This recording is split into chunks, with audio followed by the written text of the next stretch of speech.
Madame, mademoiselle, monsieur, bonjour et bienvenue dans ce magazine où nous poursuivons avec Daniel Marguerat la découverte du personnage de Jésus. Daniel Marguerat, bonjour. Bonjour. Je rappelle, vous êtes professeur honoraire de l'Université de Lausanne, exégète du Nouveau Testament. Et je voudrais, avec vous, dans cette émission-ci, m'arrêter un petit peu sur, peut-être repartir de cette phrase de Jésus qui dit « Je ne suis pas venu abolir la loi, mais l'accomplir ». Quel était finalement le rapport de Jésus avec la loi ? Alors il s'est passé quelque chose d'étonnant dans la recherche au fond historique sur Jésus. Dans mon livre « Vie et Jésus de Nazareth »,« Vie et destin de Jésus de Nazareth », j'ai voulu reconstruire la vie de Jésus derrière les textes, derrière ce que nous disent les textes. Et alors, cette recherche sur le Jésus de l'histoire, elle a basculé dans les années 70, étonnamment. Et qu'est-ce qui s'est passé dans les années 70 ? On a réalisé à ce moment-là que Jésus était totalement juif. Bon, vous me direz, écoute, on le sait depuis le début, il fréquente les synagogues, il va en pèlerinage au temple de Jérusalem, tout ça est évident. Oui, oui, oui, bien entendu. Mais il se trouve que jusqu'en 1970, on a considéré au fond que Jésus était juif, oui, mais qu'est-ce qu'il voulait ? Qu'il avait coupé avec son judaïsme, qu'il était plus le premier chrétien, qu'un juif comme les autres, et on considérait justement qu'il s'était marqué en singularité, en rupture. Et puis à partir des années 70, on s'est rendu compte que non, que Jésus au fond était un juif à 100%, qu'il n'y a rien en lui qui ne fût pas juif. Et on s'est mis à en tirer toutes les conséquences, et notamment les conséquences dans son rapport à la Torah, à la loi.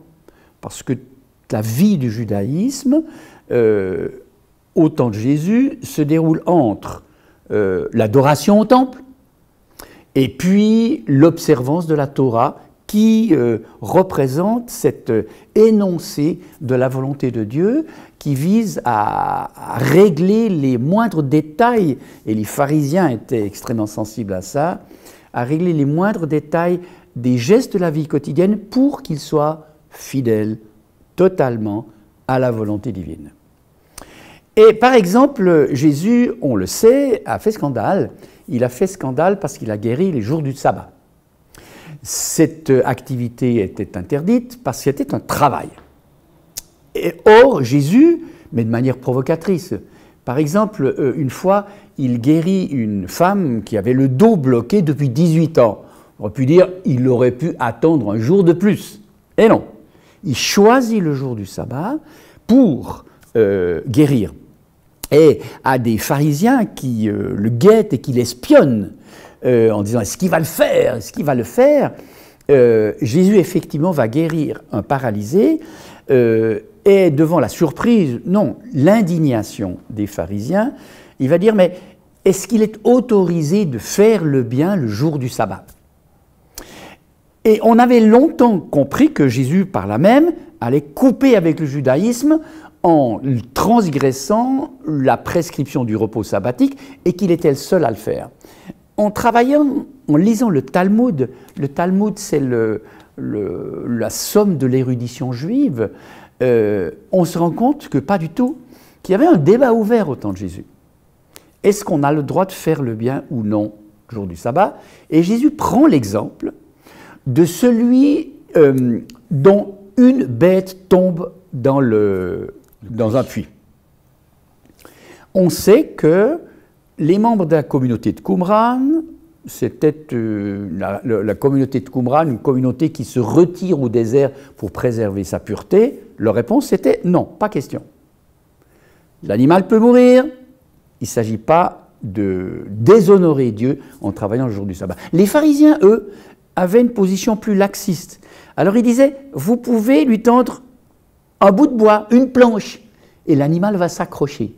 Et le lendemain du sabbat, tu iras le sauver. Donc il y avait déjà une petite exception.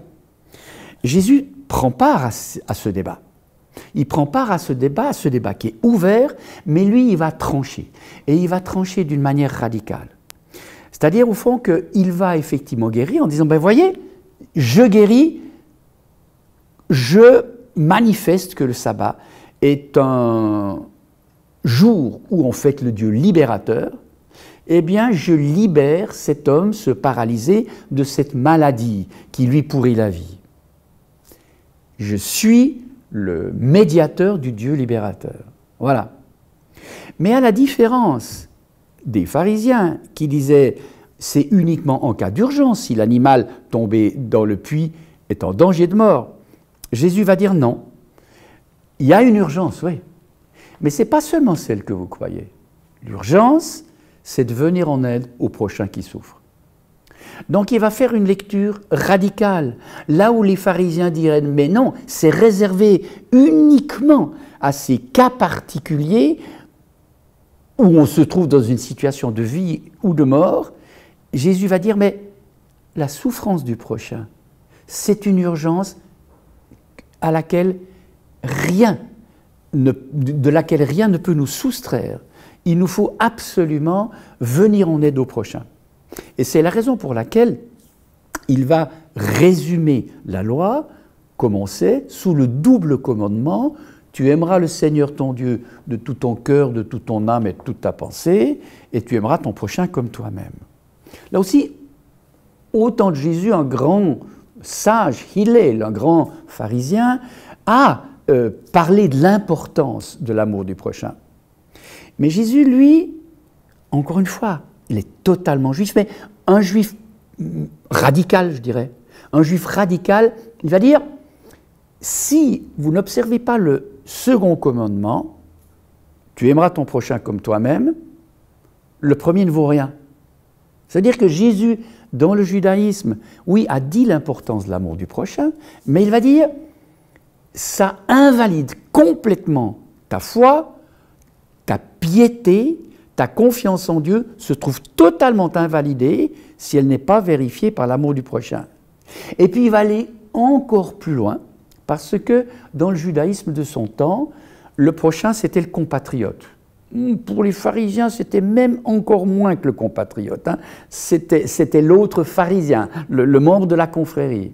Et Jésus va dire, tu as appris qu'il a été dit aux anciens, tu aimeras ton prochain et tu haïras ton ennemi, et moi je vous dis, aimez vos ennemis et priez pour ceux qui vous persécutent. Ça veut dire, le prochain c'est le non-aimable. C'est celui vers lequel on n'est justement pas tenté d'avoir une attitude sympathique parce qu'il fait peur, parce qu'il menace, parce qu'il persécute, parce que c'est un danger pour votre intégrité. Eh bien Jésus va dire, l'amour, c'est là qui se décide. Et si l'amour du prochain ne va pas jusque-là, c'est-à-dire jusqu'à cet extrême qu'est l'amour de l'ennemi, on ne peut pas parler d'amour. Donc voilà, Jésus s'inscrit bien dans la tradition juive. Encore une fois, il est juif à 100%. Mais il va pousser jusqu'à l'extrême ce désir de Dieu focalisé sur l'amour du prochain. À tel point, effectivement, que tout autre commandement de la Torah va s'effacer. Il va s'effacer si cet appel du prochain n'est pas entendu. Puis justement, n'est pas entendu comme une urgence, comme s'il y allait de sa vie ou de sa mort. Ce sont des paroles très, très, très fortes et qui nous bousculent encore aujourd'hui. Le prochain, c'est aussi nous qui devenons le prochain de l'autre lorsqu'on s'en fait proche. Si on reprend la parabole du Samaritain, c'est ça aussi, c'est dans cette logique-là aussi? Exactement, c'est moi qui vais me faire le prochain de l'autre parce que je me rends proche de son besoin, de sa souffrance, de son mal-être.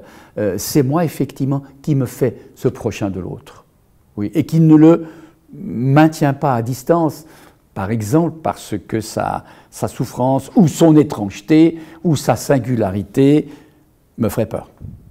Est-ce qu'on pourrait aller jusqu'à dire qu'on passe pour chez certaines personnes de l'amour de la règle à la règle de l'amour? On pourrait dire ça, c'est une jolie formule. Vous l'acceptez? Oui, oui, absolument. Oui. Daniel Magara, merci beaucoup. Nous arrivons au terme de cette émission.